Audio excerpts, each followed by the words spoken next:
Stand before a Zdzisław Beksiński painting, and the first thing you notice is the silence. It is not the peaceful silence of a library or a sleeping city, but the heavy, suffocating silence of an aftermath. You are looking at a cathedral, perhaps, but it is not made of stone. The arches are calcified ribs, the flying buttresses are stretched tendons. The sky above is a bruised, sickly orange, or sometimes a deep oceanic blue that feels less like air and more like a preserving fluid. There is no wind in these worlds. The figures, when they appear, are wrapped in tattered bandages, their faces eroded or entirely absent, standing like forgotten monuments in a desert of rust. This is the visual language of his fantastic period, a creative explosion from the late 1960s to the mid-1980s that produced the images most synonymous with his name. What strikes the viewer immediately is the terrifying specificity of the decay. Beksinski did not paint vague horrors, he painted high-definition nightmares. He achieved this texture, this visceral sense of bone and rot, by painting exclusively on hardboard, often using standard fiberboard panels intended for construction. He despised the springy give of traditional canvas. He needed resistance. He would prepare these boards himself, priming them to a smooth finish that allowed his oil paints to glide and settle with microscopic precision. This technique allowed him to treat the impossible with the respect of a documentary photographer. When you look closely at the creeping vines in his landscapes, you realize they are not vegetation, but intricate networks of veins, capillaries that suggest the entire landscape is one giant dying organism. Yet for all this intricate horror, Beksinski refused to give us a map. He famously, and frustratingly for art critics, never titled his works. A painting of a skeletal horse galloping through a flaming abyss is untitled. A portrait of a figure blowing a trumpet that merges with its own face is untitled. This was not laziness, it was a radical philosophical stance. Meaning is meaningless to me, he would say, dismissing those who tried to find Freudian metaphors or political critiques of communist Poland in his work. He insisted that he was simply photographing dreams. To search for a symbol in a Beksinski painting is to miss the point entirely. If you ask, what does the blindfolded figure represent, you are imposing logic on a realm that operates without it. He wanted to bypass the intellectual brain and strike directly at the nervous system. He forced the viewer to confront the image without the safety net of a title. If he had called a painting The Horrors of War, you could categorize it, understand it, and file it away. By leaving it nameless, he leaves you alone in that orange desert, with nothing but your own unease.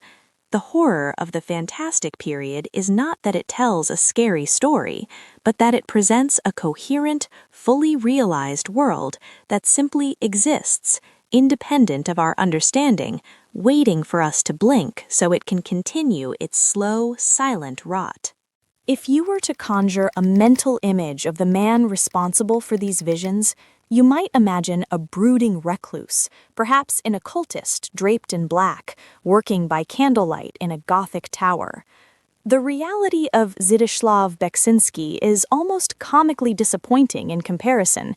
He was a slight, bespectacled man with a gentle smile and a self-deprecating sense of humor. He lived not in a haunted castle, but in a cramped, nondescript apartment in a Soviet-style concrete block in Warsaw. He didn't listen to Gregorian chants while he painted. He blasted heavy metal and pop music, effectively drowning out the silence of his own creations. He loved technology, was fascinated by computers, and drank Coca-Cola.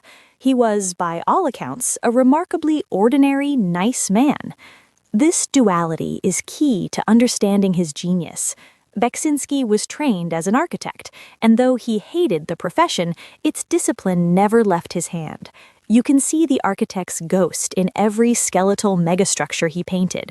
The buildings in his hellscapes, no matter how organic or decayed, adhere to a rigorous internal logic. They have weight, they occupy space, they look as though they could actually stand, provided the laws of physics were slightly bent. This structural precision is what makes his nightmares so plausible. He didn't just throw paint at a canvas to create chaos, he constructed chaos. He built his nightmares with the same care a civil engineer would use to design a bridge, which makes the result far more disturbing than abstract expressionism. His artistic journey began not with paint, but with photography, and this early obsession with light and shadow deeply informed his later work. In the 1950s, he created surreal, staged photographs, sadomasochistic portraits, faces wrapped in bandages, jagged montages that anticipated the themes of his paintings. But where photography was limited by the physical world, painting offered him total control. He retreated into his tiny studio, a room so small he could barely step back to view his easel, and opened a window into the abyss. It is a profound irony that such expansive, infinite landscapes were born in such a claustrophobic space. While the world outside his window was the gray, utilitarian reality of the Polish People's Republic, the world on his hardboard was a vibrant, terrifying universe of Prussian blue and cadmium orange. He often said he wished he could photograph his dreams directly.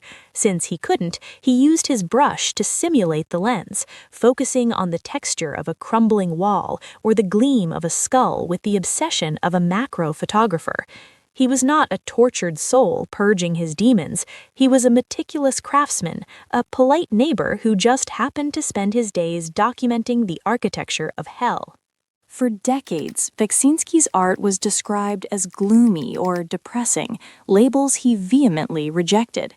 He often claimed his works were optimistic, or, at the very least, humorous.